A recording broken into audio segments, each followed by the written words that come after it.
On reality, kung papabayaan natin yung kasa ang magpresyo sa kada PMS natin, mapapagastos talaga tayo ng malaki sa kada PMS natin. Actually, itong question na to ay naitanong lang at paano daw siya makakatipid sa PMS sa kasa.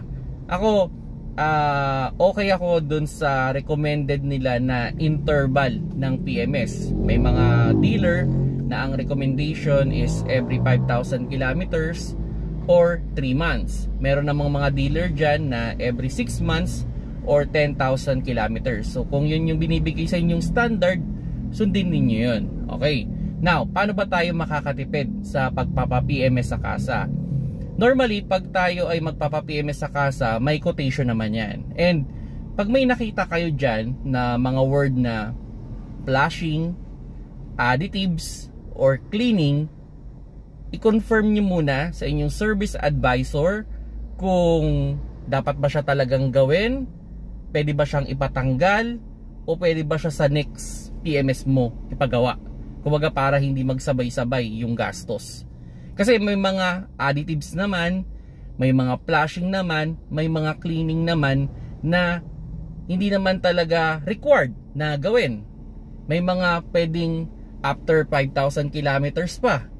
So para hindi malaki yung gastos ninyo, i-check ninyo kung pwede ba siyang mas i-extend pa o pwede ba siyang hindi na lang ipagawa. Now, ito naman in terms of change oil.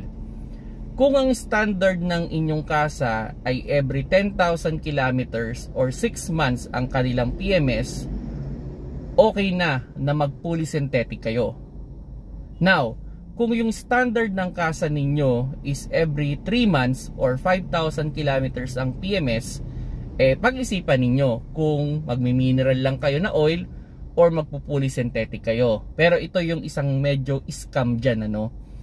Pag nagpa-fully synthetic kayo, which is dapat good siya for 10,000 kilometers or 6 months, minsan nagpapabili sa inyo ng 1 litrong oil na pang top up.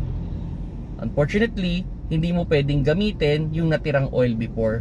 Kailangan mo talagang bumili ng 1 litro. So kung paano kung 4 na litro lang naman yung oil mo, so bibili ka pa ng 1 litro na ang ibabawas lang naman nila most of the time is not more than half a liter. So sayang yung kalahating litro. So yun mga paps, no, sana nakakuha kayo ng konting idea kung paano makakatipid sa PMS sa kasa. Sundin niyo pa rin yung recommended nilang PMS o yung interval, pero makipag-usap kayo para mas makatipid kayo.